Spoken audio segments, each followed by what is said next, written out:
怎么还不出来？这都半个小时了。总指挥的翅膀都快把走廊的墙皮给蹭掉了。天爷啊！总指挥已经有6个少爷了，这回拜托了，给总指挥来个闺女吧。总指挥出来了，母女平安！恭喜总指挥，侍卫千金！给我，快给我抱抱！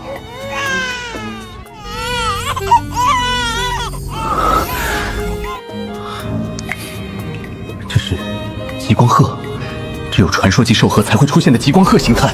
女儿，我江家有女儿了，体质还是传说级。老天爷开眼，江家5代终于等来一个闺女了。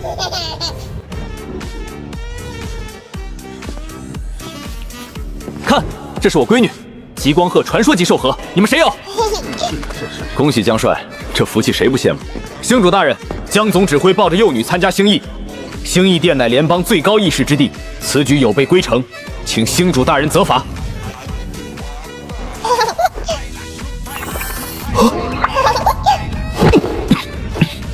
本君看着孩子在他爹怀里挺安静的，放下来万一哭闹反倒耽误正事，就这样抱着，准了。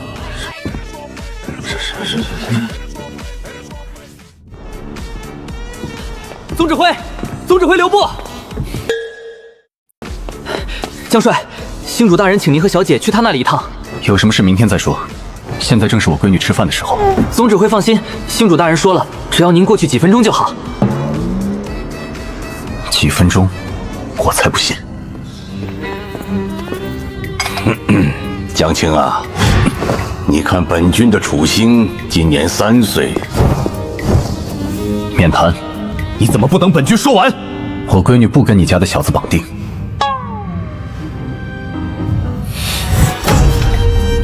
那是本君的楚星，未来的联邦之主。跟我有什么关系？又不是我家的崽。将来楚星继位，凌恒就是星后。星后是什么好身份吗？天天起得比鸡早，睡得比狗晚。我闺女生来享福的，我江家能养她一辈子，谁敢让她受这份苦？江青，你总不能让她一辈子不嫁人吧？不劳星主大人操心，往后如何，她的路理当由她自己选。父亲，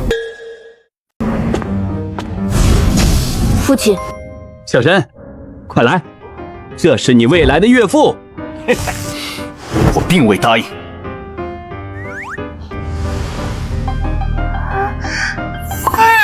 妈妈，你别总见着毛茸茸的就抓。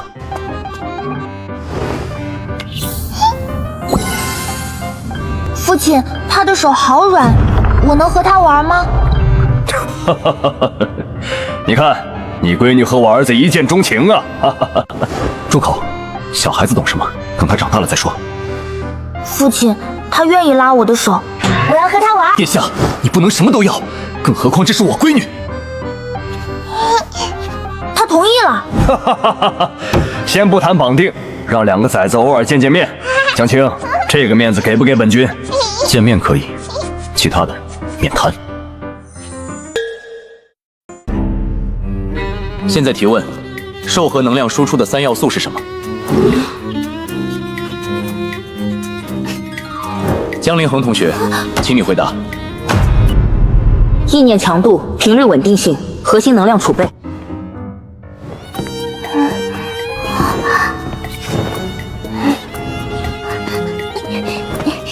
今天谢谢你帮我回答问题。下次上课别画画。我又不是故意的，教官讲的那些我都会，就是走神了嘛。都会。当然，不信你考我。申哥哥，我想跟你一样厉害。你不用那么辛苦，有我在就够了。我偏要。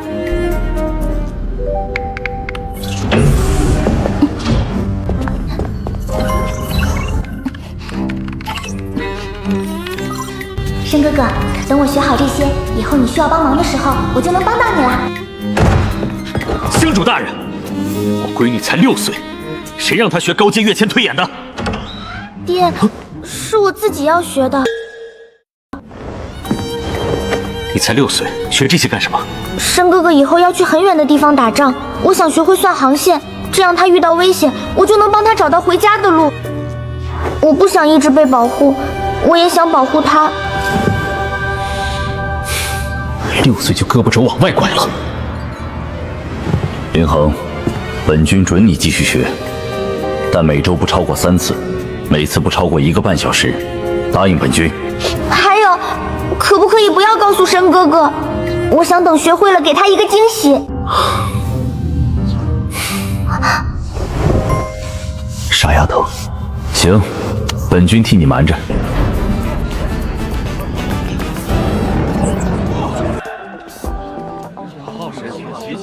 小姐，殿下收到您亲手凝练的暖石，肯定很高兴。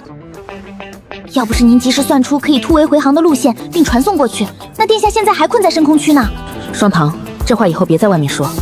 他身为储心，舰队能凯旋而归的功劳，本就该记在他名下。您为了推算那条航路，整整3天3夜没合过眼。家主都说了，那条序列除了您，没人算得出来。双堂，奴婢不说了，可奴婢就是觉得这份功劳是小姐的。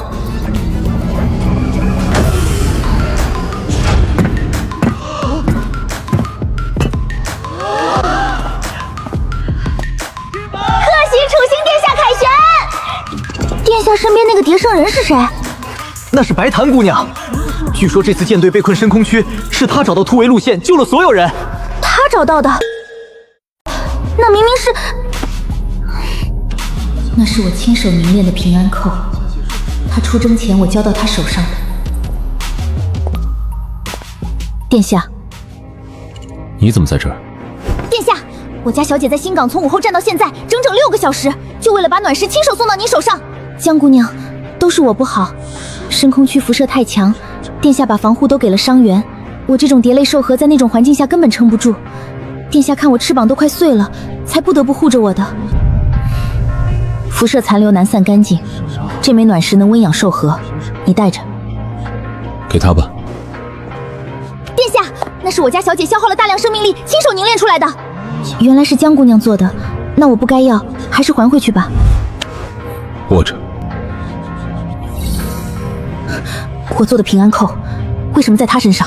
平安扣啊，江姑娘说的是这个呀。殿下夸我找到了安全越仙通道，说是救了全舰队的首功呢。可我身子这么弱，深空辐射对我伤害太大了。殿下心疼我，江姑娘，我真不是故意要的。你个贱人，瞎说什么？这平安扣是我家小姐特意送给殿下的。一个奴婢也敢对着主子咆哮！白檀兽核低阶。 深空辐射对他是致命的，我拿来给他用怎么了？林恒，你非要在大庭广众面前闹成这样？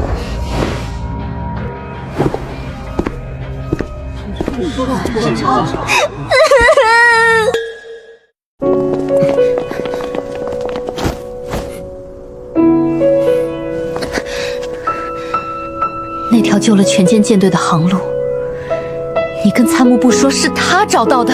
殿下，江姑娘在说什么？我当时只是无意中提到旧航道的残留频谱，后来技术组论证通过，才确定了方案。我真的没想跟你争什么。他都不跟你抢什么了，你别再逼他。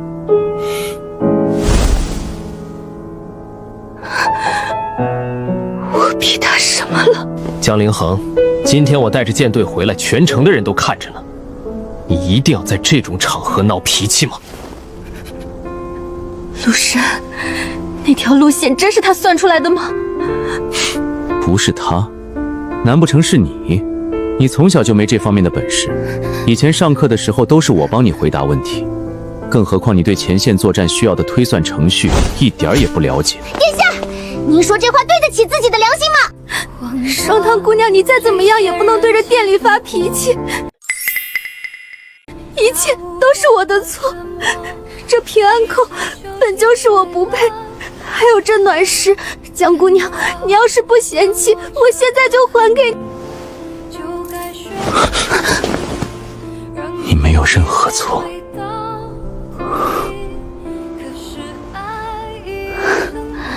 是我多余了。什么叫你是多余的？你这番模样做给谁看？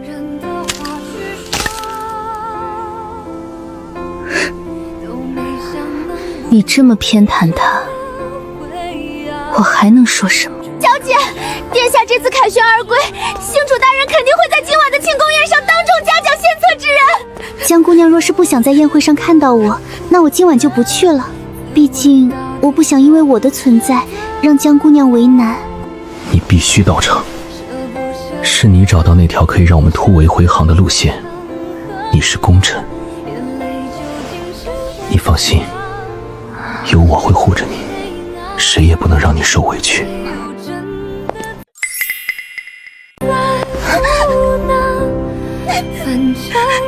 小姐，殿下怎么能？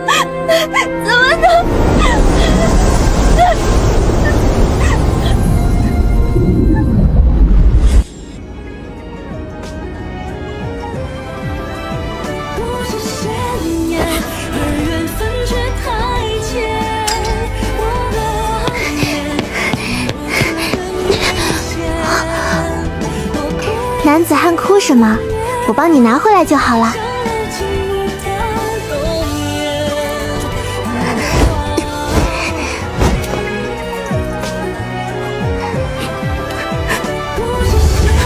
凌恒，从今天起我护着你，谁也别想让你受伤。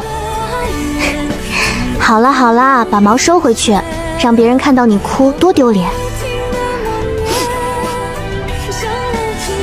那条尾再也没有缠上来过。陆深，你为什么不记得对我的承诺？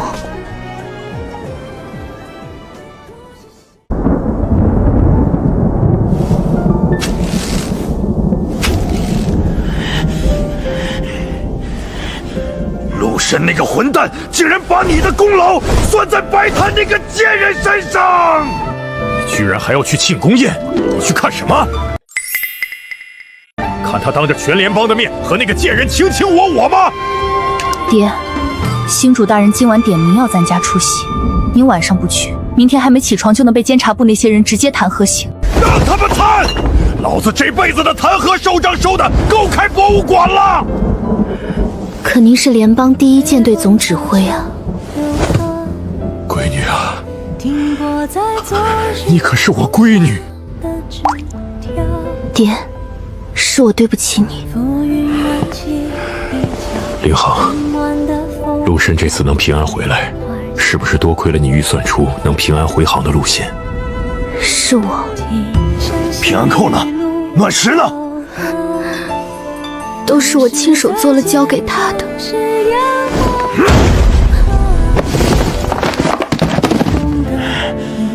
这个白眼狼！家主，你妈的太文明了！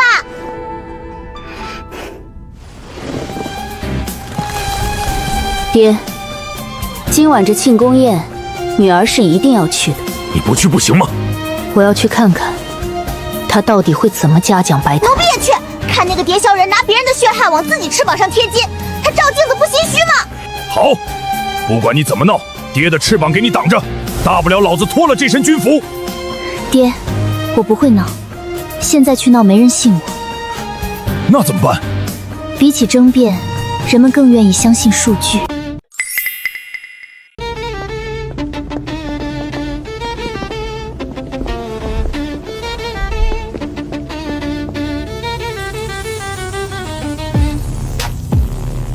白姐姐，你手里那枚晶石太漂亮了。楚心殿下手放在白姐姐掌心的呢，谁不羡慕？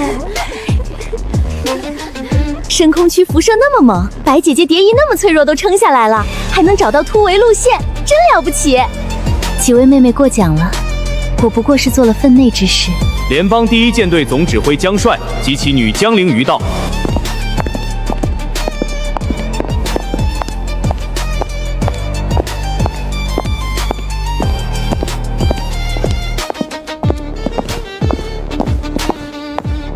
哟，江姑娘来了。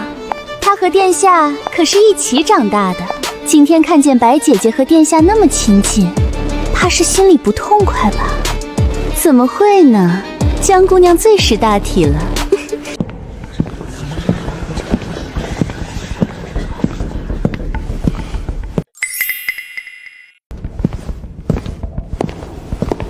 江凌恒，你要是来搅场的，现在转身还来得及。奉诏而来，仅此而已。江姑娘怎么会和殿下生气呢？来，江姑娘，坐我旁边吧。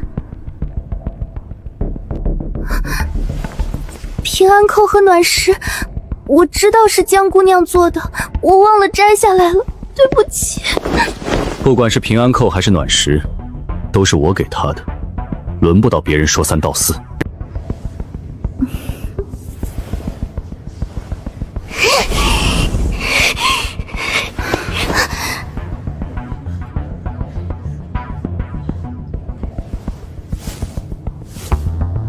不急，等星主大人。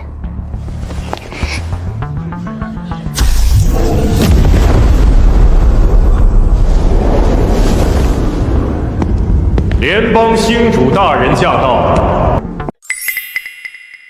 今夜庆功，为的是深空突围之意。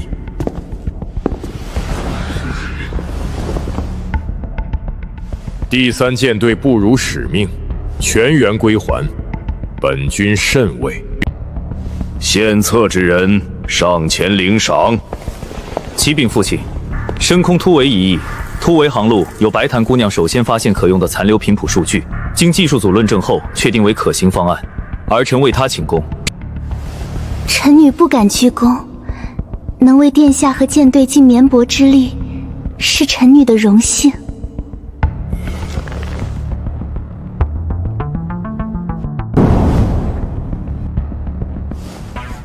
白檀姑娘献策有功，赐星花坠一枚，其功绩介入联邦功勋部。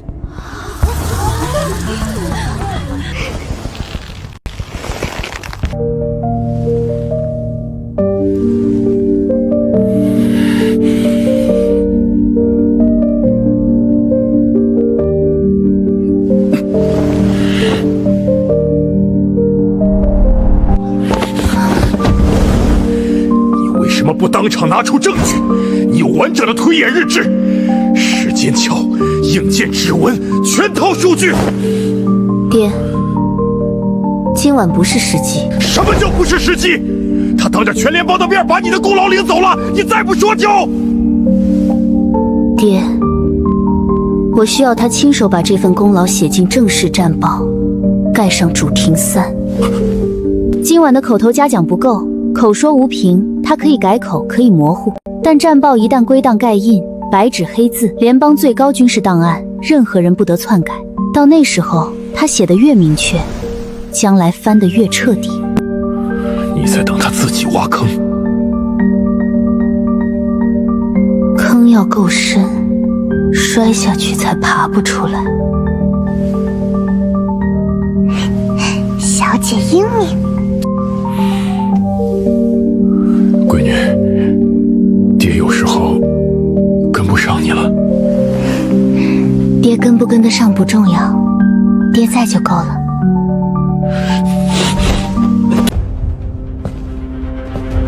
星主大人，技术组的密报，那条突围航路的推演数据源头加密极深，目前只追溯到一个匿名终端，终端位置被多层跳转掩护，但信号残留指向联邦核心声域内部。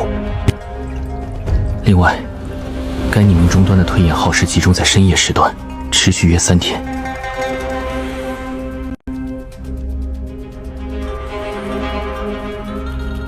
有意思。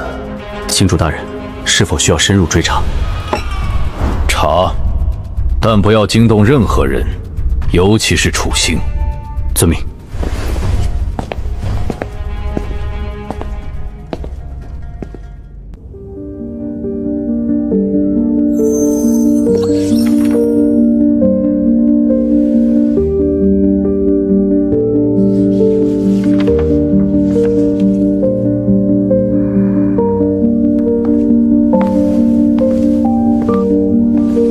江姑娘，真巧。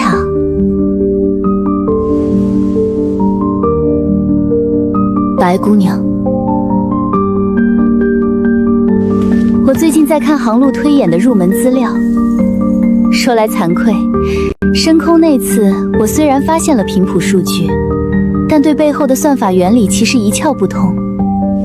当时真的只是灵感一闪。江姑娘从小就在学院长大，想必对这些很了解吧？我上学时也就学了个皮毛，后来倒是自己读了些书。白姑娘想了解哪部分？不敢打扰江姑娘，我就是觉得那次的事之后，外面有些不好的传言，我心里过意不去。江姑娘要是觉得委屈，我有什么好委屈的？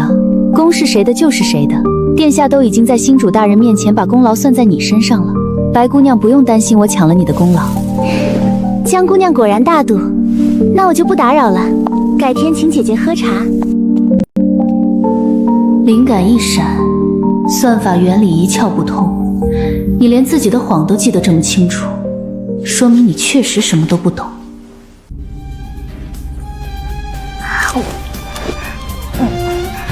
小姐今天怎么能对那个贱人那么客气？功是谁的就是谁的，他听了肯定以为您认怂了。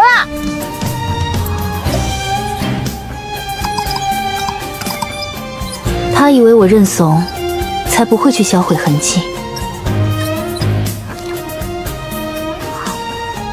一个心虚的人，只要觉得安全，就不会多此一举地去处理那些他以为没人知道的东西。但如果他紧张了，他可能会去动我推演室里的使用日志。那些日志是最直接的物证，所以让他松懈。同时，我把所有能证明身份的东西备份3重，3份备份分别存放在3个不同地点。就算他把联邦学院的推演室炸了，我的证据链也是完整的。小姐，您是故意放长线钓大鱼。等鱼游进网里，我再收线。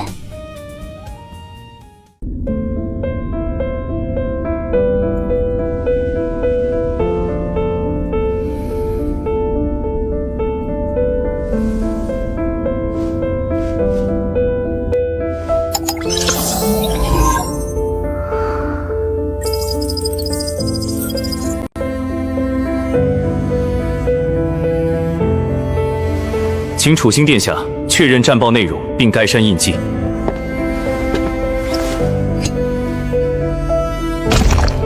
盖了。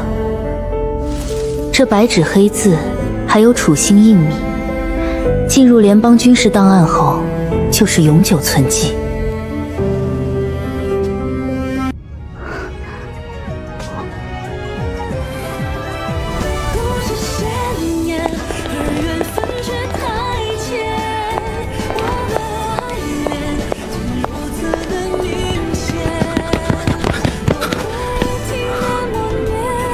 江凌恒，殿下，你今天来档案厅做什么？战报归档是公开仪式，任何联邦公民都可列席旁观。殿下不会连这个都要管吧？你最近……殿下还有公务，如果没有，我先走了。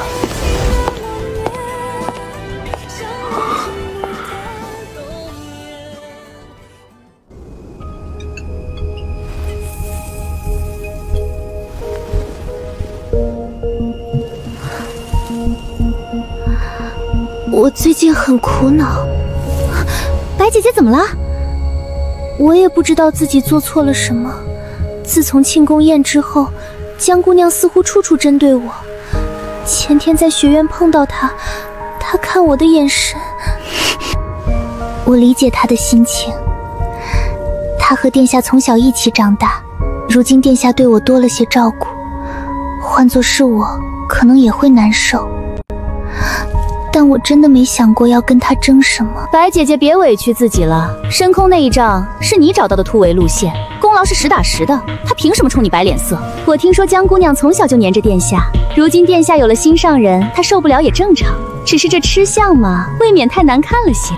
我听宫里的人说，庆功宴那晚，江姑娘让侍女当众冲殿下咆哮，殿下都生气了。这种事传出去，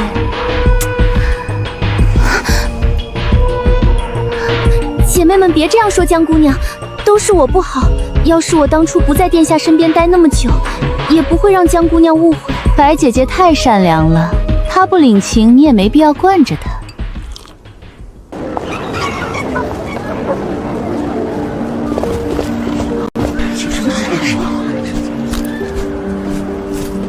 就是那个江家姑娘吧？听说在庆功宴上闹了啥？人家白檀姑娘多温柔的躲体，她非要争，也怪可怜的，从小陪在殿下身边，结果……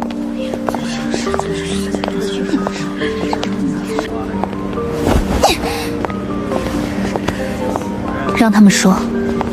小姐，这都是那个贱人在背后散播的，您就这么忍着？流言越烈越好。什么？现在所有人都相信白檀是功臣，相信我是极度成狂的失败者。信得越深，等真相揭开的时候，反转才够大。流言越烈越好。什么？现在所有人都相信主三是功臣，相信我是极度成狂的失败者。信得越深，等真相揭开的时候，反转才够大。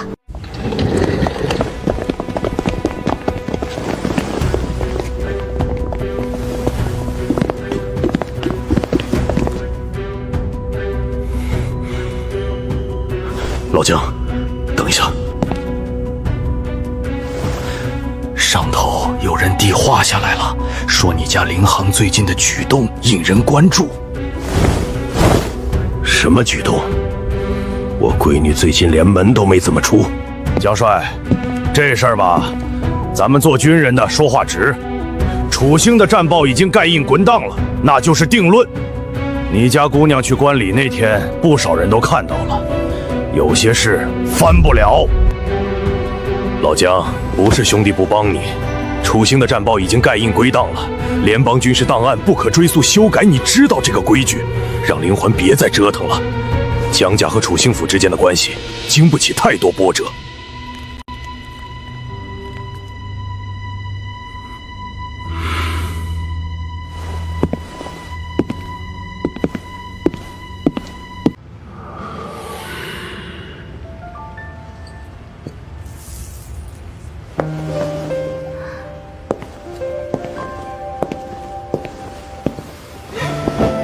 爹，出什么事了？今天军部有人递话过来了，说你最近的举动引人关注，暗示让我们家别再跟楚兴府起冲突。闺女，爹今天叫你来，不是让你放弃翻案。爹跟你说清楚，你要是想继续查、继续追、继续翻这个案，爹陪你。这身军服穿了30年。脱了也就脱了，天塌不下来。我明天要向星主大人提出，把你的名字从陆深的婚事候选名单里划出，咱干干净净走人。从今往后，爹养你一辈子，不让你受半点委屈。我3天3夜没合眼算出那条航路，那是我的心血，我的能力，我12年的积累，它被人偷走了。被人踩在脚下，当成了别人的踏脚石，我不能认，是为了我自己。我的名字应该写在我自己的功劳上。好，好闺女，爹跟你一块儿死磕到底。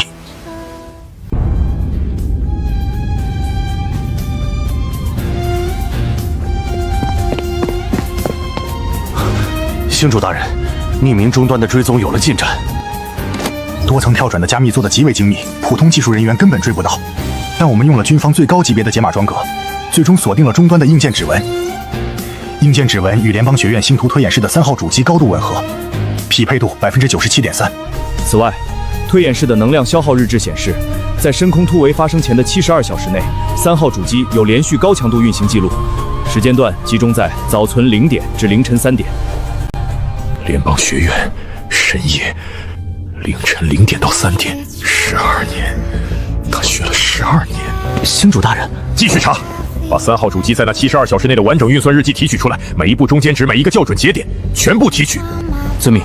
另外，星主大人是否需要通知楚兴殿下？不通知，谁都不通知。这件事到此为止，只有你和本君知道。听明白了？属下明白。那孩子6岁开始学，12年没间断，3天3夜不睡觉，为小申算出一条命，结果小申把这份功劳送给了一个外人。是本君对不起江家这丫头。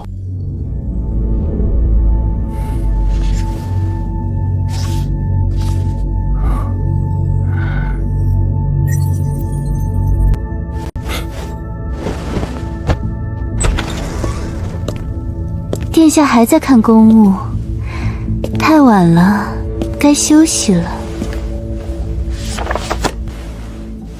殿下最近总是皱眉，是不是有什么烦心事？跟我说说。没什么，睡吧。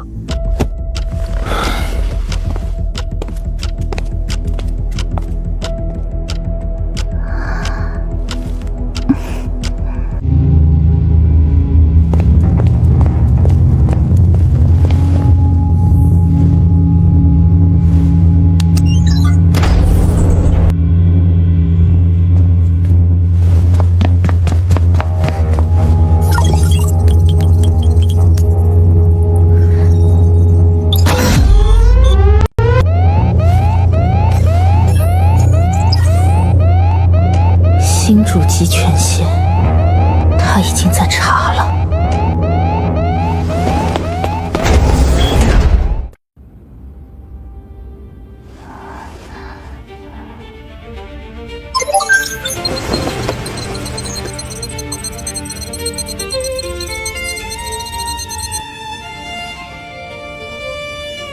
终于坐不住了。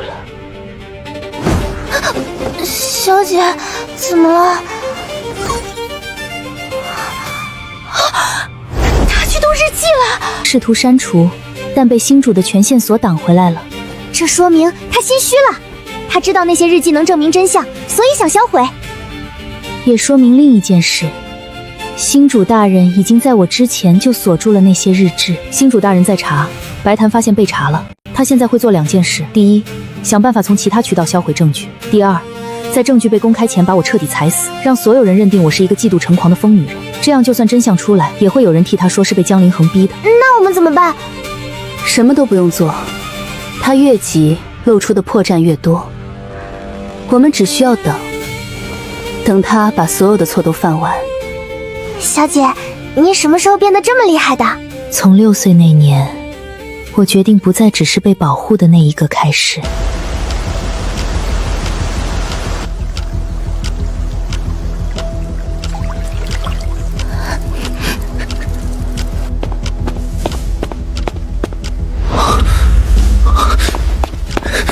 唐儿，怎么了？谁欺负你了？殿下，我害怕。说，发生什么事了？江姑娘，她派人找到我了，说她手里有证据，能证明申控那次的功劳不是我的。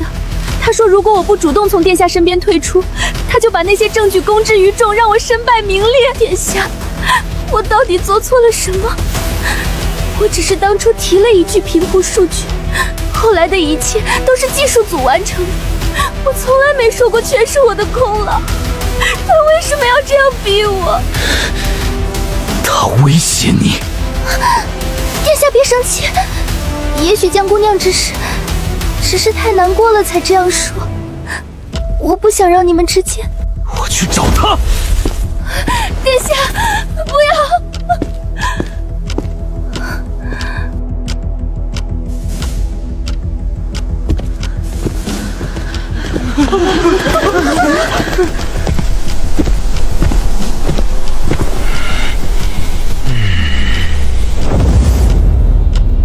江凌恒，出来！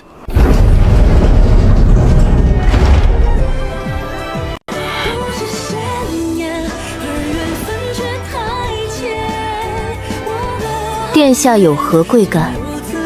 你派人威胁白檀？我没有。他的蝶翼都快碎了，灵粉堕落成那样，你知不知道对蝶兽人意味着什么？殿下，我问你一个问题，那条深空突围的航路，你有没有亲自验证过它的推演过程？哪怕一次。不需要，我信他。你信他？你连看都没看过那条航路的推演逻辑就……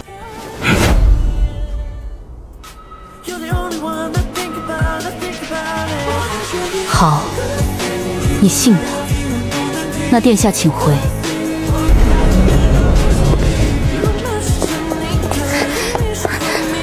小姐，他会想起那个问题的。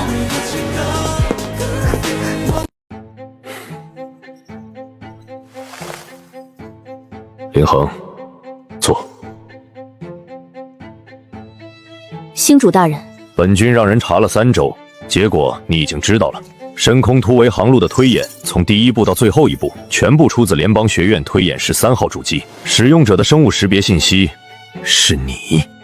是我，3天3夜，连续72小时不间断推演。林恒，你知不知道这种强度对你的寿核有多大损耗？知道，但当时舰队困在深空区，每多1个小时就多1分危险，我没有时间分批计算。本军对不起你。庆功宴那晚，本军其实已经有了疑虑，但本军没有在第一时间查证就颁下了嘉奖，这是本军的失察。林恒，本军认这个错。星主大人不必自责，当时的情况，任何人都会先信楚星殿下的陈述。现在，本军有2个选择给你。第一，本军亲自公开真相，撤销白檀的嘉奖，追究冒功欺君之罪，同时追究楚星失察之责。第二，你自己来，本军给你时间和空间，由你决定在什么时机，以什么方式揭开真相。功劳是你的，选择也该是你的。星主大人，我选第2个，但请给我3天时间。本军给你5天。多谢星主大人。林皇，12年前你跟本军说不要告诉申哥哥，本军替你瞒了12年，这一次本军也听你的。小申啊小申，本军是怎么养出你这么个蠢东西的？小姐，星主大人怎么说？星主大人查清了一切，他给了我5天时间，让我自己选择怎么揭开。真的太好了，小姐，我们可以……该还的我都还清了。小姐，你没事吧？没事，去睡吧，明天开始准备。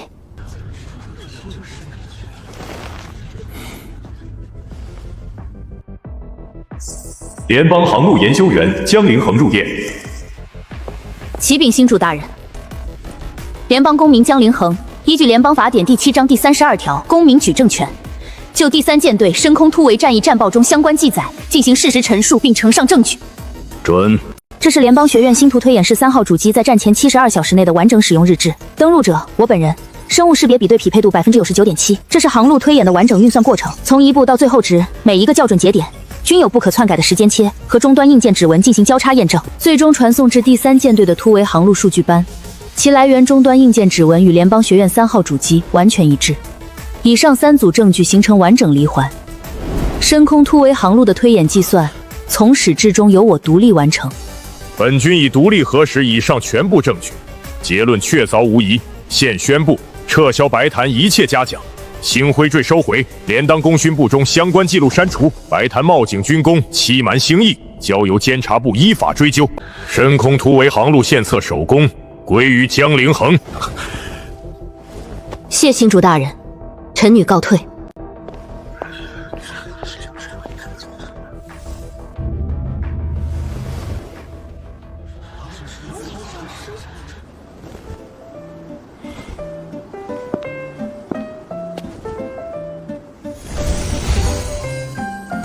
好闺女，爹的好闺女。爹，走，回家。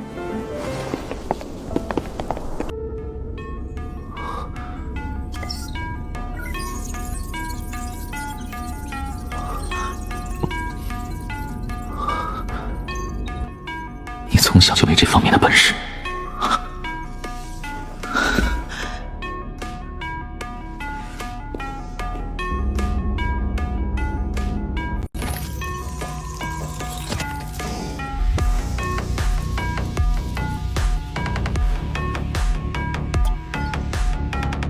白檀，经联邦监察部核实，深空突围航路系联邦民江凌恒独立推演完成。你以献策之名冒领手工，骗取联邦嘉奖星徽坠及功勋部记录。此外，经调取楚兴府内廷花园及新港公共区域的全时段监控记录，白檀声称江凌恒派人找到他并进行威胁一事。监控显示该时段内无任何人员进出白檀所在区域，其蝶翼磷粉唾落系本人于会晤前自行刮除。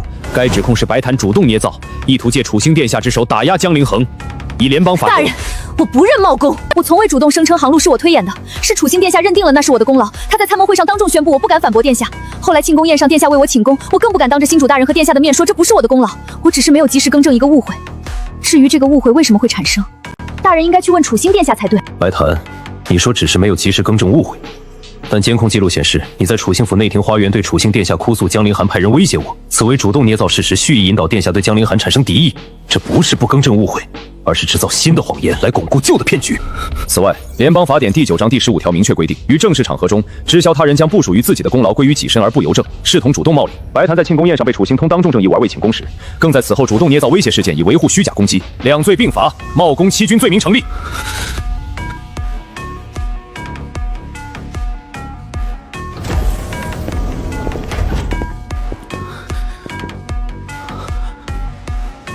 新主大人，凌恒今日前来，是想请新主废除一切关于我与楚兴殿下的婚约意向。凌恒，以前新主大人问我父亲给不给本君这个面子，今天凌恒也想请新主大人给我一个面子，把我的名字从楚兴殿下的婚事里划掉。凌恒，你确定？确定。凌恒，我……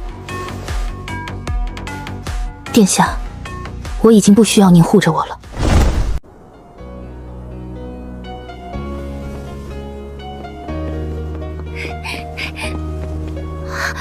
小姐，您的翅膀好久没这么张开过了。因为以前总想着收起来才不会碰到它。那现在呢？现在想张开就张开。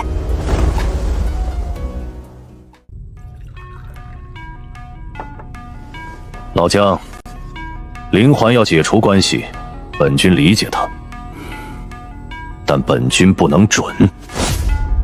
星主大人，我闺女已经仁至义尽了，她受了这么大的委屈。本君知道，所以本君不是来跟你讲道理的，本君是来认错的。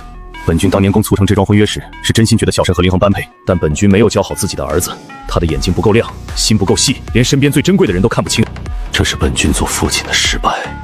但江青，楚兴与江家的关系不只是两个孩子的事，联邦执政两权的平衡，第一舰队和中枢指挥系统的协调，这些都压在这桩婚约上。本君不能为了私人感情打碎整个框架。所以我闺女受了天大委屈，还得为了你的框架继续绑着。本君给一个折中，婚约暂缓5年，5年之内陵苑完全自主，不受任何约束。5年后由他本人决定是否继续。若他仍然要解除，本君绝不阻拦。5年，星主大人，您这是拿5年买您儿子一个改过的机会。是，这个决定不该由我做，得林环自己同意。自然。本君绝不强加，只是先跟你通个气。星主大人，您那个儿子如果5年后还是这副德行，别说凌恒不嫁，我亲自把婚书撕了呼他脸上。小申啊，5年，爹只能跟你争到这些了。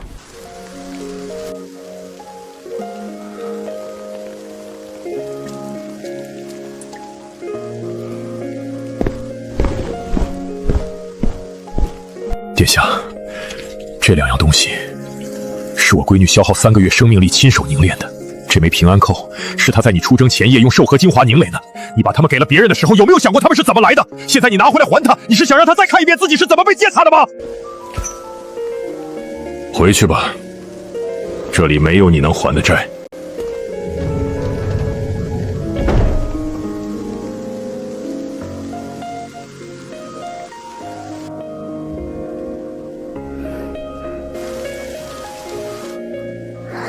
小姐，要不要给他送把伞？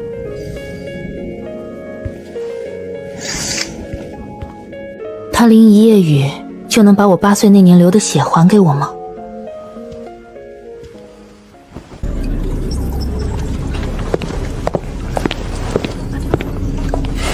江家千金来了，听说是那个深空航路的真正推演者。可他以前不是军部的人啊，一个学院里自学的。自学的？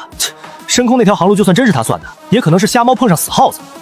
江凌恒，推演司收到了你的入职申请和星主大人的特批文件，星主批了，我不能驳。但推演司有推演司的规矩，我们这地方不看出身，不看背景，只看数据。你能不能做下来，得看你的本事。理解。主官有什么考核标准？深空那条航路是你算的？行啊，那上次第7舰队在猎物座悬珠遭遇暗能量带被迫改道，到现在参谋部还没拿出新航路。你要真有本事，就在这里当着所有人的面从零开始推演。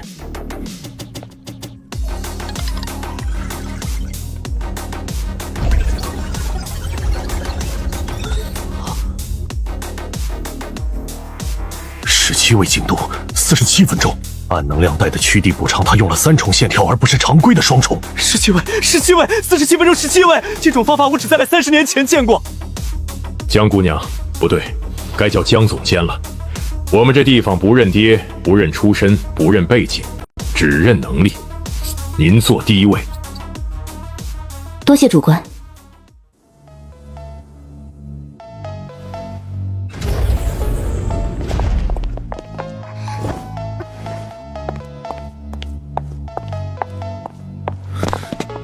林航，午饭，我让厨房做了你喜欢的桂花糕和鹤骨汤。殿下，我不吃桂花糕，过敏。我喜欢的是杏仁酥。对不起，我记错了。殿下若有公务上的事，可以通过军部正式渠道联络推演司。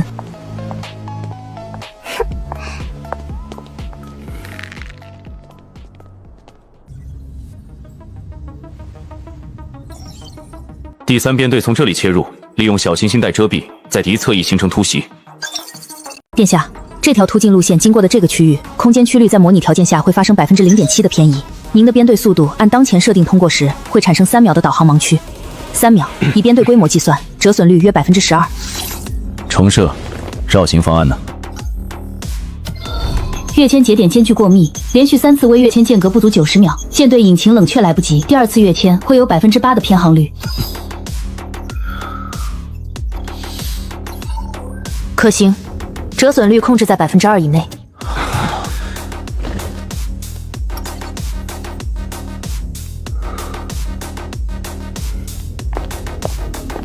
林恒，以前你在学院的时候，每周3次，每次1个半小时，是不是就是在做这些推演航路？那些年上课的时候你走神画画，是因为你已经在自学比课上更难的东西了。殿下，对不对？问得太晚了。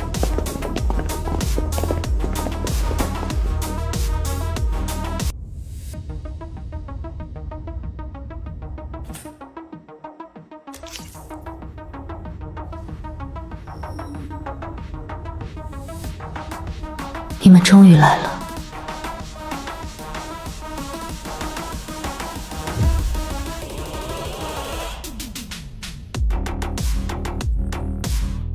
星主大人，我在比背通讯记录时发现了一个异常。白檀在庆功宴上声称，他是在舰队被困时无意中提到旧航道的残留频谱。我追溯了这个旧航道残留频谱的来源。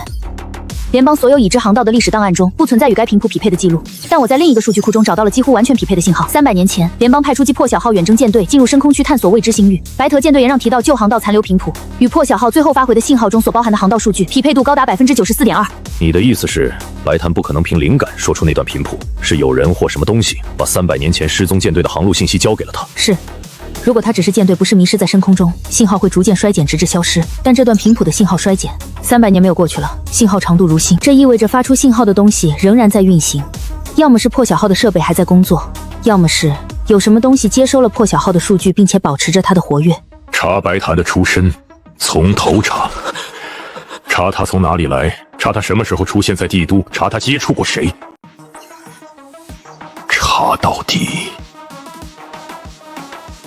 深空区出现大规模空间异变，第7、第9、第11巡逻编队失联，异变范围正以每小时0.3个天文地位的速度向联邦核心星域逼近。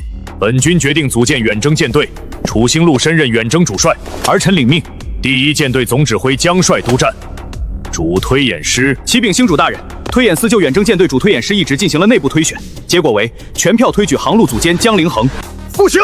深空区是什么地方？空间异变，能量紊乱，通讯中断。上一次进去的3支巡逻方队已经全失联了。爹，从12年前开始，我努力学习，就是为了有一天能站在这个位置上。准，江凌恒任远征舰队主推演师， 3日后出发。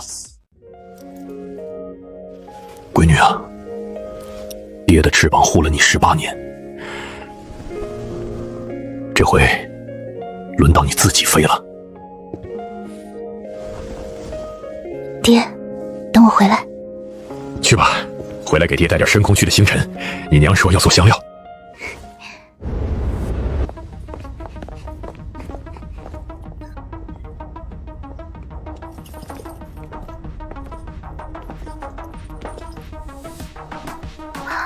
江姑娘，你以为你赢了？你连这场仗是谁挑起来的都不知道。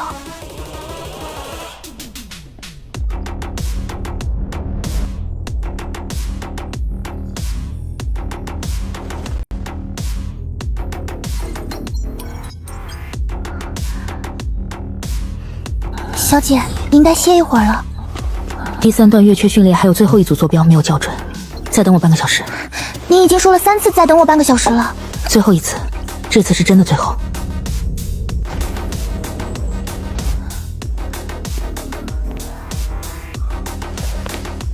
你连续推演了多少个小时？还撑得住。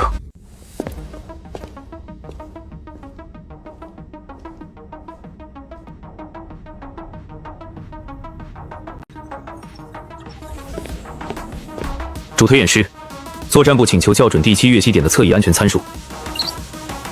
坐下，我讲一遍，你记好。这个虐先点的空间曲率比前6个都不稳定。你的侧翼编队如果按持续约7秒的引力回度异常，7秒内如果编队没有完成收缩，翼间舰会被拉离阵型。所以你的侧翼编队在经过这个点之前，需要提前收缩阵型宽度至标准的60%，过了这7秒再展开。60%，7秒窗口，收到。谢谢你。这是我的职责。舰队3万人的命也在你的决定上。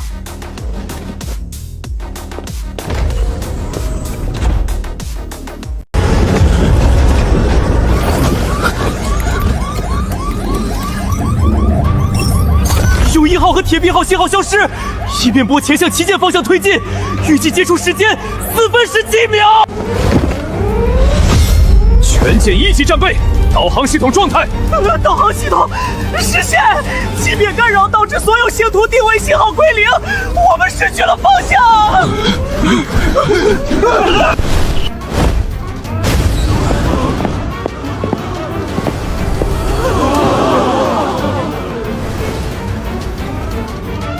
全舰听我口令，我给你们一条回家的路。舵手听令，航向修正至037.2，仰角负12度，主引擎推力降至60%。全舰做好紧急越息准备，越息坐标正在计算，所有人抓稳。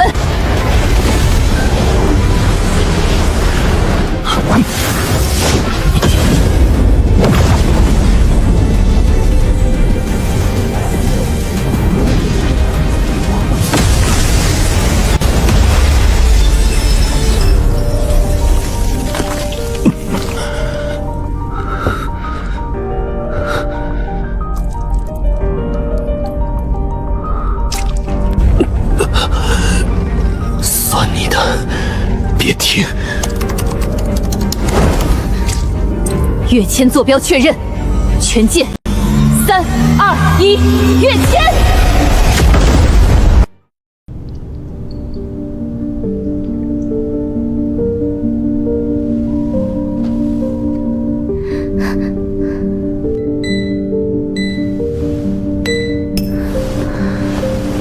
他为我挡了一次，可我为他挡过12年。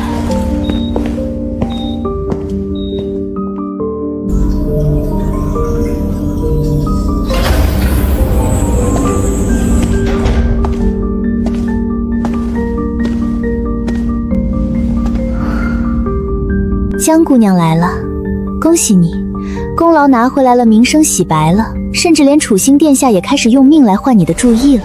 我不是来跟你叙旧的，我来问你，破晓号的频谱数据谁给你的？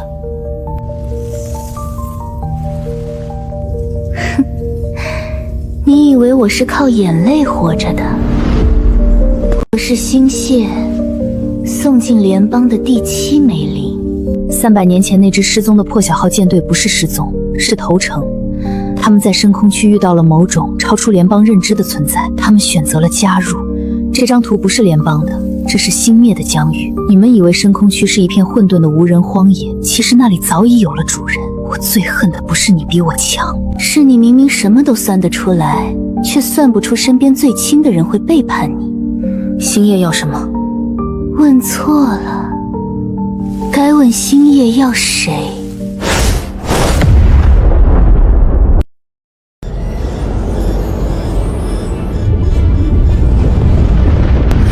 星星编队数量确认，12不对，17还在增加，至少20艘以上。来者不善，全舰队进入防御阵型。报告，关押舱能量异常，白檀他挣脱了。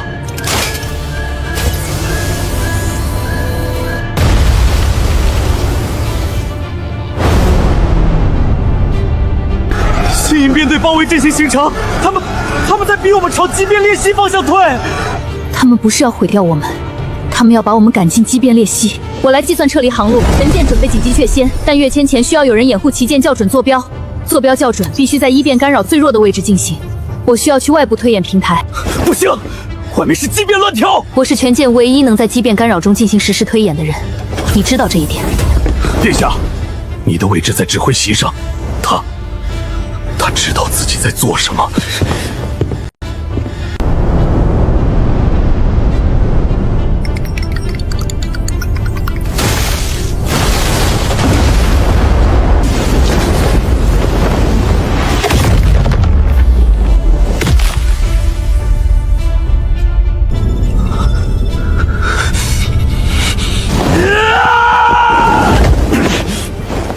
殿下，看清楚，那是您当年说要护着的人，现在在护着你们所有人。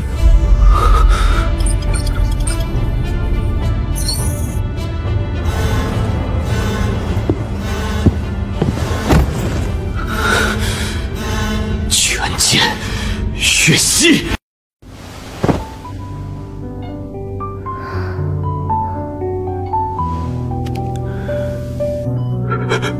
疼吗？疼。爹，我小时候你就该拦着我别学那些。可你现在飞得比爹高。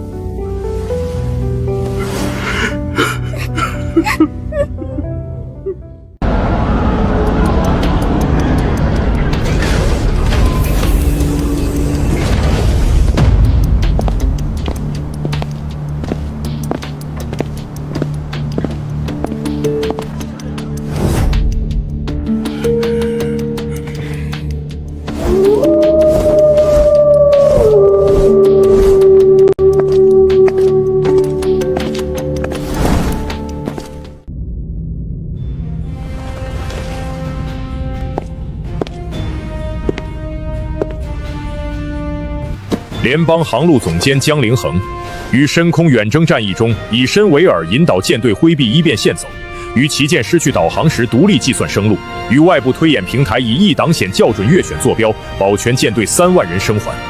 受极光勋星联邦最高军功章，令正式授予联邦航路总监职衔，直属星翼电，不列任何一军。从今往后，你的名字只写在你自己的功勋上。谢星主大人。楚星陆深，深空远征战役核心击杀首功，授金狮战星。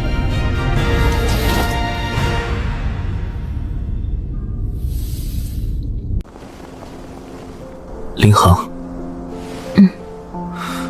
我不求你原谅，我只想问，还有没有可能从头开始？陆深，你看，羽毛断了会长回来，但长回来的那根就不是同一根了，所以不要说回到从前。不过深空区那边还没打完，作为战友，我可以再帮你算一次航路，仅此而已。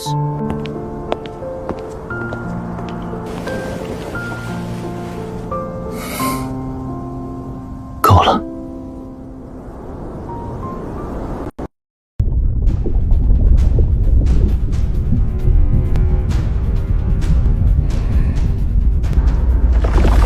主上，第7枚灵已归位，联邦方面已经确认了极光鹤的存在，他在深空区暴露了兽核能量的特征频谱。极光鹤，传说级兽核。本座等这个孩子等了18年。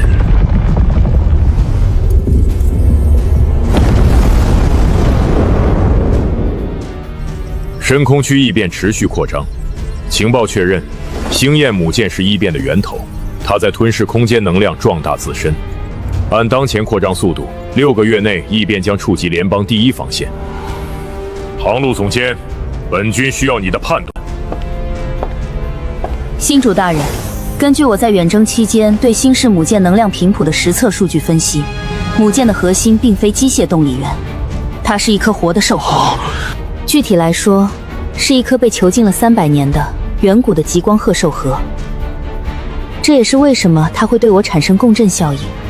我的兽核与它同源，它在搜索我，或者说在呼唤我。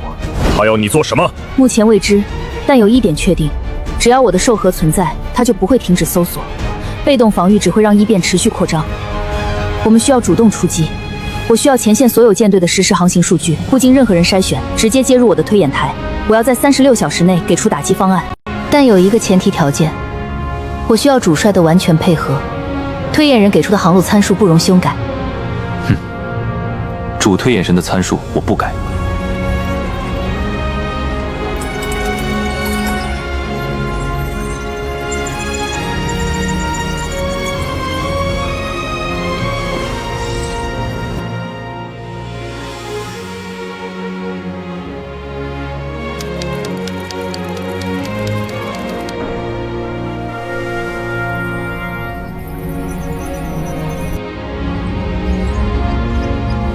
他左翼恢复了吗？星羽长出来了，但高强度推演时还会疼。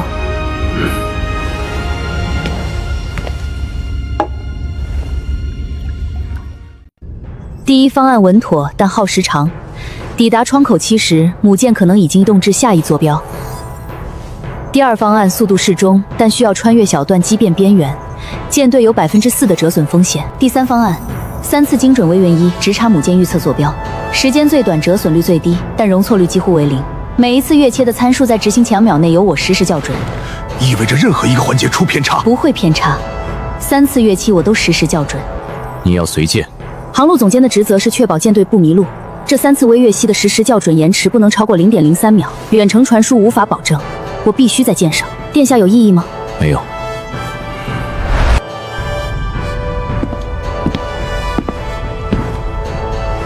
林恒，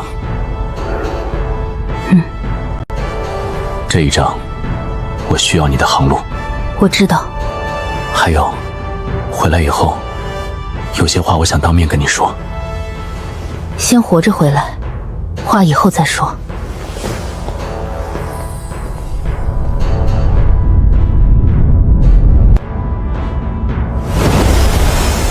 跃迁坐标微调完毕，修正值0.007，传输至导航。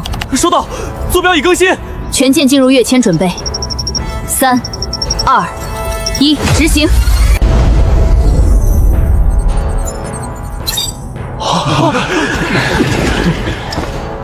第1次跃迁成功，编队确认阵型。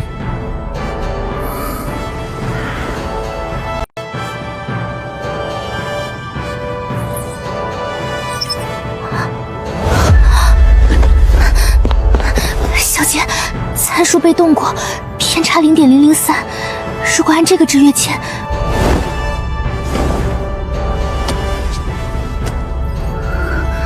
，0.003，以我们当前的跃迁速度计算进去，舰队会直接跃入异变核心区，全军覆没。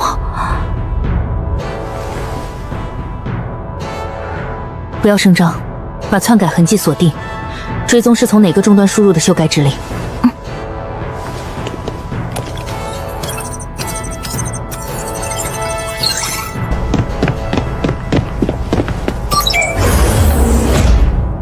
林恒，第2次跃迁参数被篡改了，偏差0.003。如果按修改后的值跃迁，全舰进入异变核心，无人胜判。舰上有星系的人。我已经修正了参数，并设置了3重锁定，第2次跃迁不会出问题。但内应还在暗处，不找出来，第3次跃迁还会有风险。你负责航路安全，内应我来抓。好。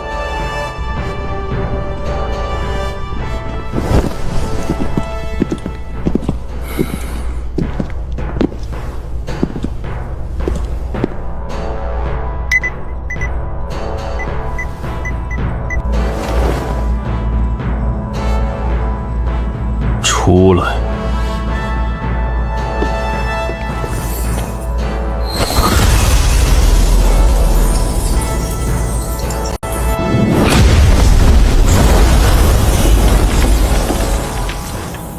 收集全部磷粉，一片不许少。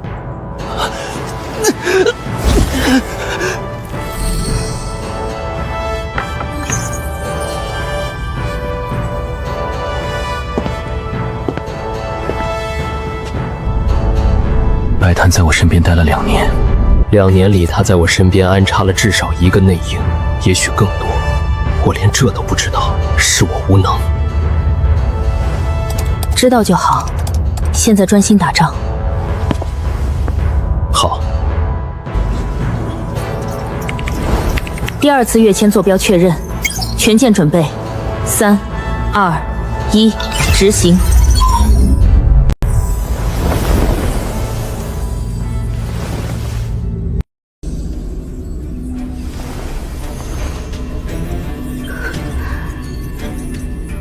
他在吞噬。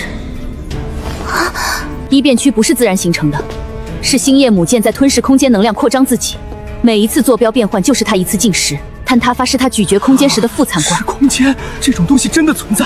小姐，那我们怎么打一个吃空间的东西？它每72小时移动一次，移动时需要消化吞噬的能量，那个过程持续约4个小时。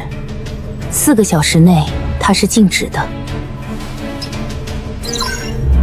那就是他最脆弱的时候。4小时的窗口，但你说你只能在他抵达坐标前2小时确认准确位置，也就是说，从确认到窗口结束，我们的实际作战时间只有2小时准备，4小时窗口。但母舰进入静止后，需要约1小时完成消化启动。那1小时里，它的外层防御也是最薄弱的，所以真正的最佳打击窗口只有第1个小时。给你的时间最多1个小时。3艘轻舰突击编队，直捣核心。你疯了！3艘轻舰进母舰核心，2小时连编队都来不及完整集结。所以我不做完整集结，轻装突袭，速度是唯一优势。可行，但有一个前提，我必须在突击编柱上实时校准。即便核心区的空间曲率变化比外围剧烈10倍，远程信号延迟哪怕0点几秒，在那种环境里就是生死之疤。我必须在舰上。不行，太危险。殿下，这是航路总长的职业判断，不是私人请求。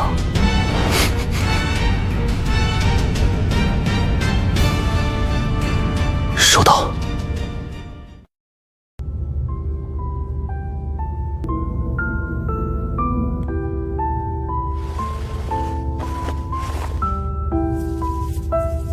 这根毛跟了爹30年。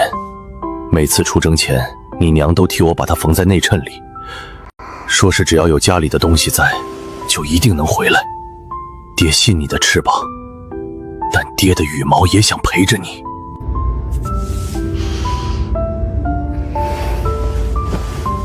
爹，等我回来。去吧，活着回来给爹讲讲母舰里面长什么样。您的翅膀也好好的，别让我回来发现您又拿翅膀拍墙了。去，少啰嗦。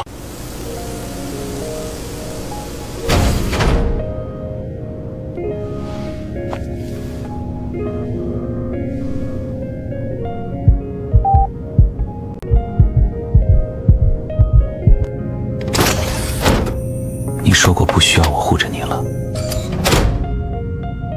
但这2样东西，至少让他们护着你坐的这艘舰。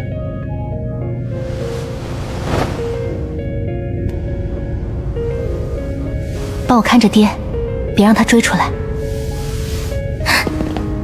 小姐一定要回来。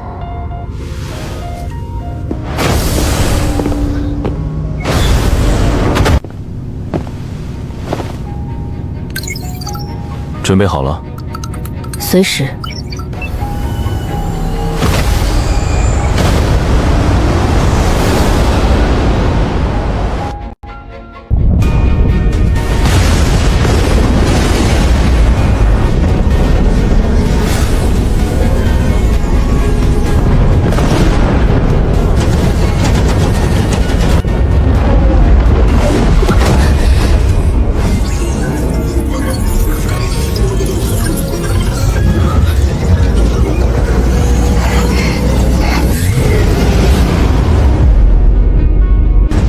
报告，暗流撞击频率增加，外壳承压已达70%。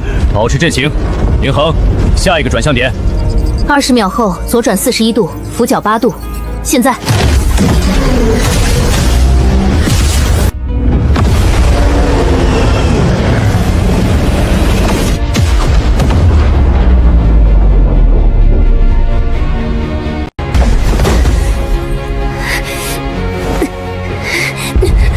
灵环，别管我，规避路线已经传到你屏上了，左转37度，加速，现在！还有47分钟到达目标坐标，撑住！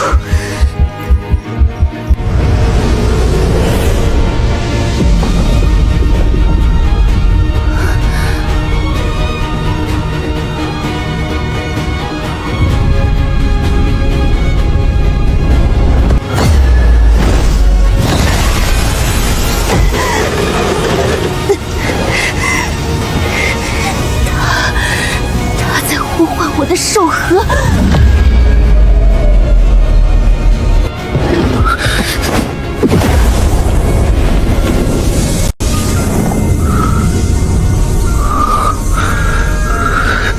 林恒，看着我。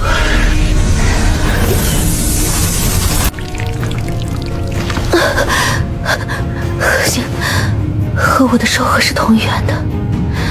星期不是来打仗的，陆神。他是来找我的，不会让他带走你。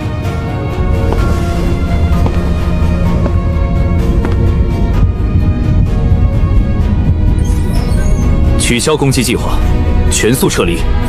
殿下，我们已经到了，母舰就在眼前，窗口期还……这是陷阱，目标不是母舰，目标是我舰上的人，撤！收到，全速撤离。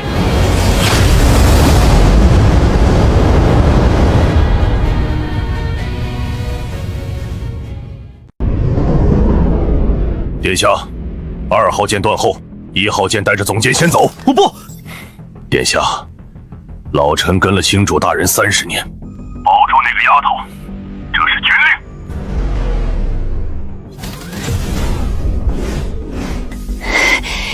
如果他要共振，我就用共振反推他的干扰频率，我再用干扰频率反算出他的盲区坐标，他再用信号看我，信号的发射方向就有死角。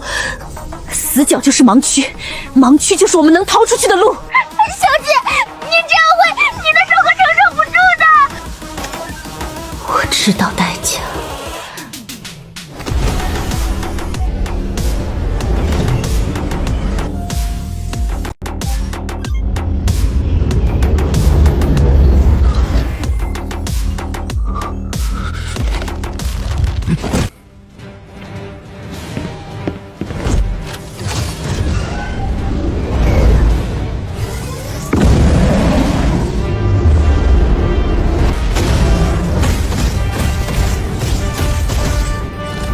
林环，你还要多久？30秒。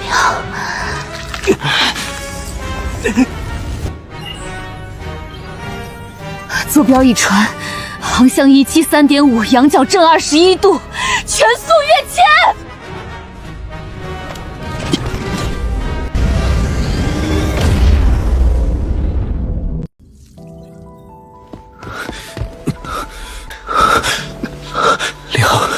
林恒，别睡，看着我。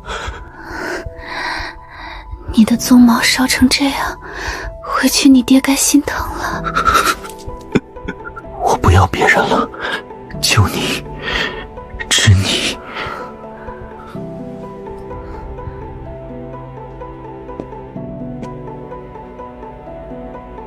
坐下，走来走去也不能让他快点出来。授核能量被过度抽取，极光鹤核心进入了自我保护性休眠，身体机能稳定，没有生命危险，但授核恢复时间无法预估。什么叫无法预估？高阶授核的恢复需要同源能量的温养，但极光鹤是传说级，联邦没有第二例，除非金狮授核是王者级，理论上可以做授核共振温养，但风险是双向的。如果他的授核不接受您的能量，反噬会同时伤到你们两个。我现在进去。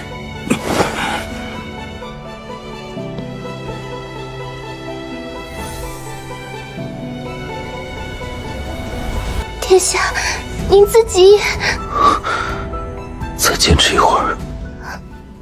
星系的目标是灵环的授核，这意味着他不会停止进攻，除非我们先摧毁母舰，或者把灵环藏到他找不到的地方。藏！我闺女不是要被藏起来的东西。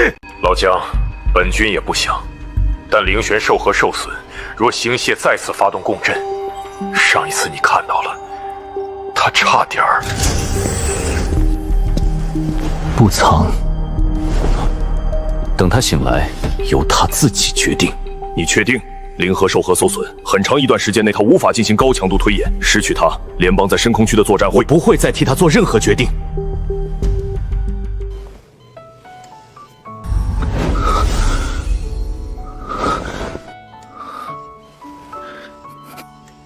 等你醒，什么都等你醒了再说。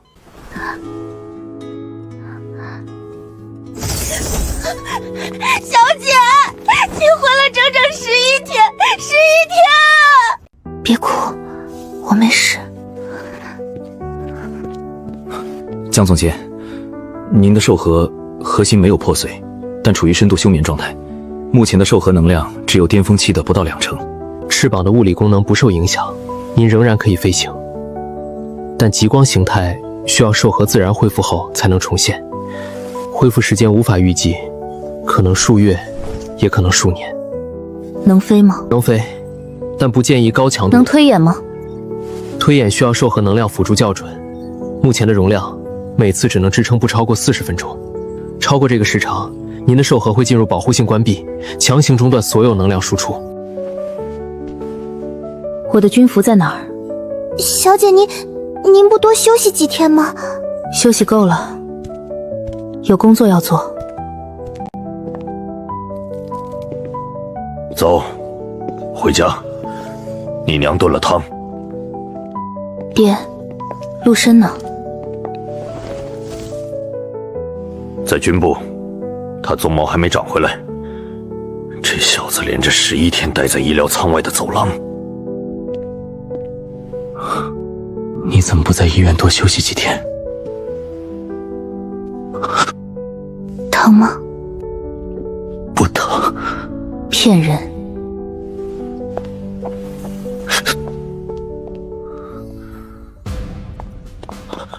总监，您的授核状况要不要先休养一段时间？司里的事我们能……每次40分钟够了。这是深空区最新的异变扩张数据和星夜母舰的运动轨迹追踪，参谋部需要一份风险评估报告。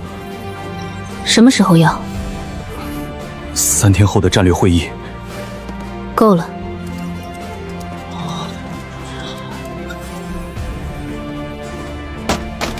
他把12年的功力压缩到了40分钟里，37分钟，37分钟零失误，37分钟。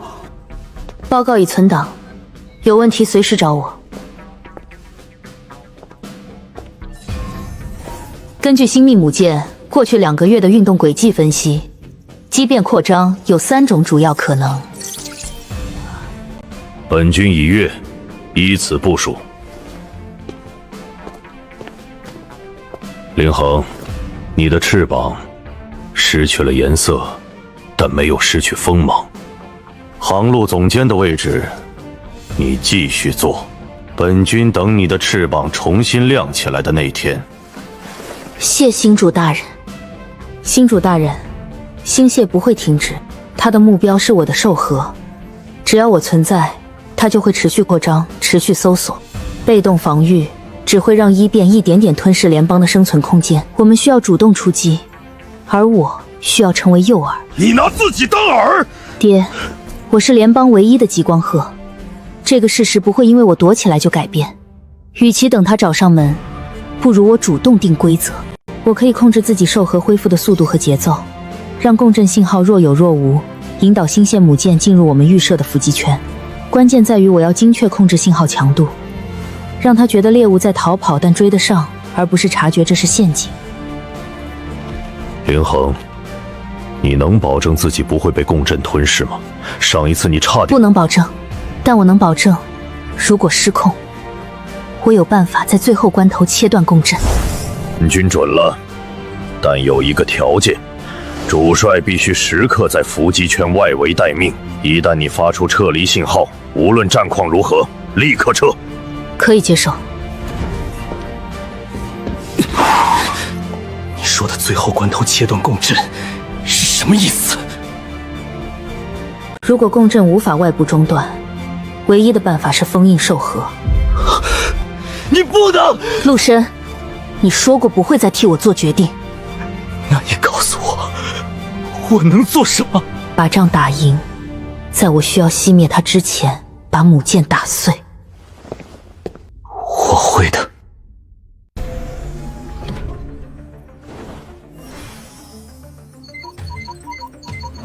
第一次恢复测试完成，信号强度达到预设的15%，持续时间23秒。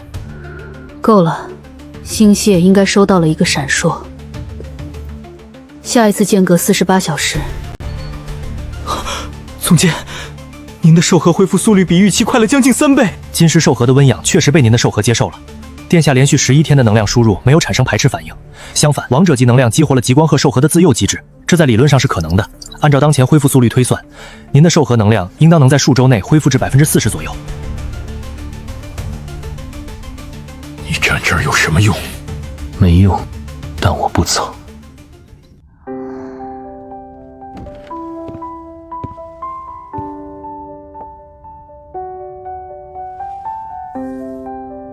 下次换新人录，我不爱喝羊奶。已经换了，桌上那杯就是。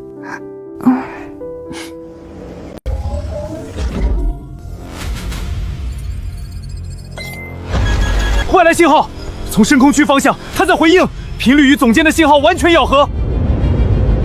母舰开始移动，方向联邦核心星域，预计按向前速度72小时后进入伏击圈。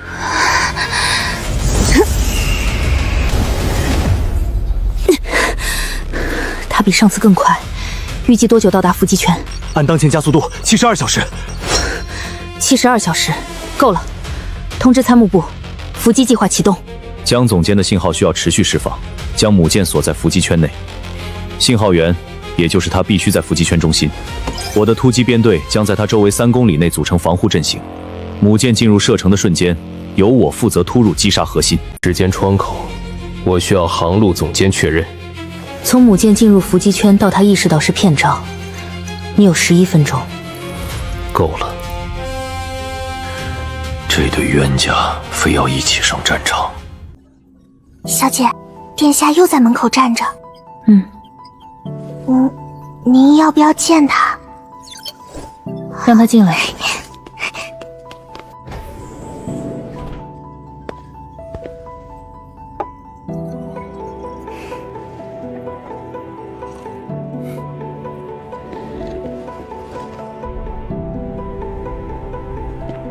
林恒，我有些话欠了你12年。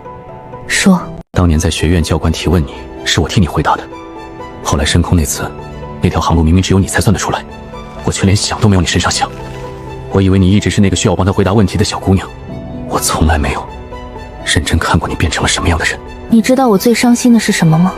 不是平安扣给了别人，不是暖石给了别人，是你说你从小就没这方面的本事。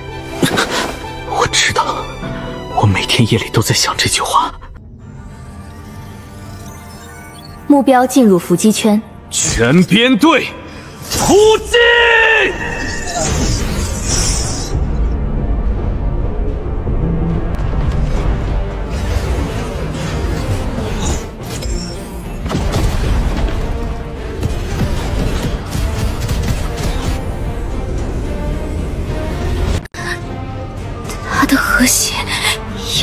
光鹤的。总监，他在逆向抽取，您的兽核正在被母舰核心强行拉出，必须立刻中断连接。陆深，还要多久？4分钟，再给我4分钟。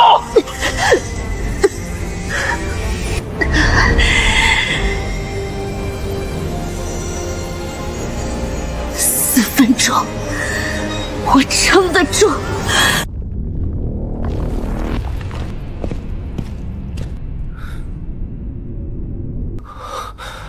这就是星械的动力源，一颗远古极光鹤的兽活。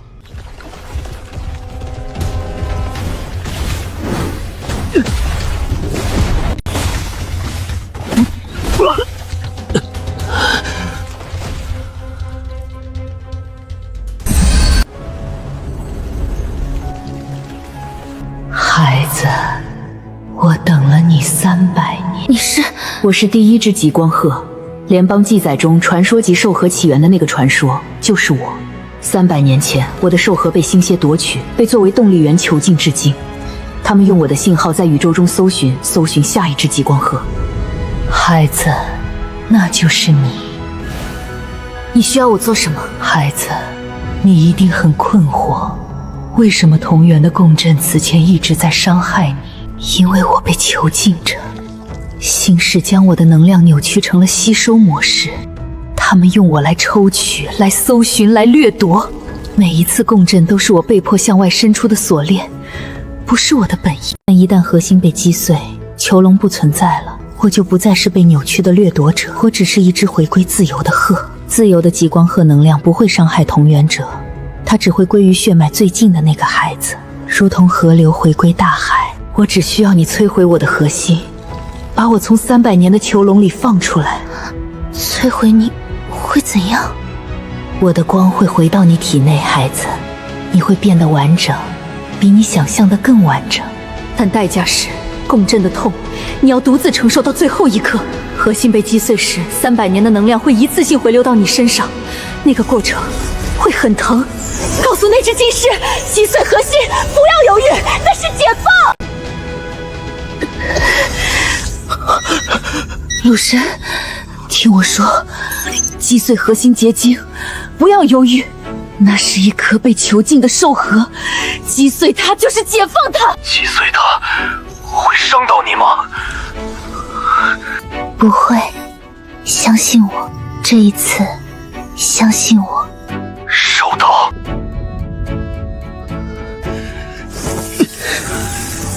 他说相信他。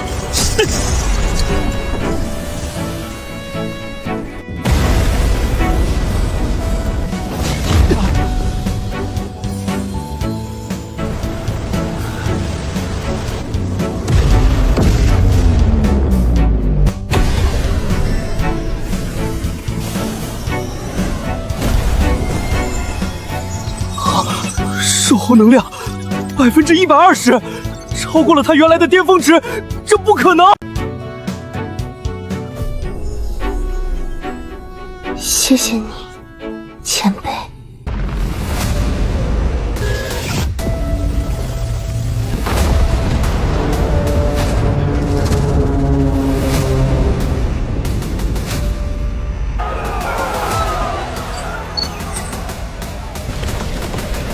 探测到大量生命信号，那些舰船里有活着的人，他们的束缚信号消失了。那是我闺女，我闺女！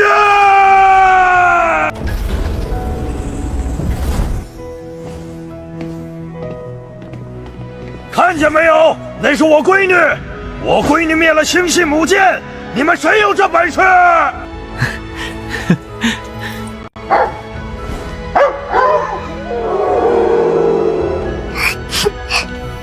联邦航路总监江灵婷于深空战役中以身为饵，锁定星涅母舰，指引舰队歼灭敌手，解除联邦300年暗患，功在社稷，名垂青史，受天鹤星勋，联邦最高荣誉。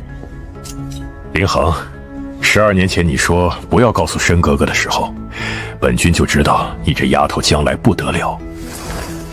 星主大人过奖。楚星陆深，深空战役核心击杀首功，授金狮战星。另有一事，3年前本君与江帅定下的婚约暂缓5年之约，现予以撤销。自今日起，灵环与小申之间不再有任何制度性的约束或安排，两人的关系如何发展，全凭他们自己，本君不再插手。这一次，真的由你决定。林恒，仗打完了。你说过，打完仗，如果我们都活着，再说以后的事。我不求回到从前，我只想知道，你愿意让我站在什么位置。你刚才说不求回到从前，那就别说从前那些话了，说点新的。江凌恒，从今天起，我跟着你，你飞到哪儿我就追到哪儿。你停下来的时候，我就在旁边待着；你需要我的时候，我拼命；你不需要我的时候，我等着。这2样东西，该还给你了。这一次，你来决定，要不要我？慢慢来。好，不急。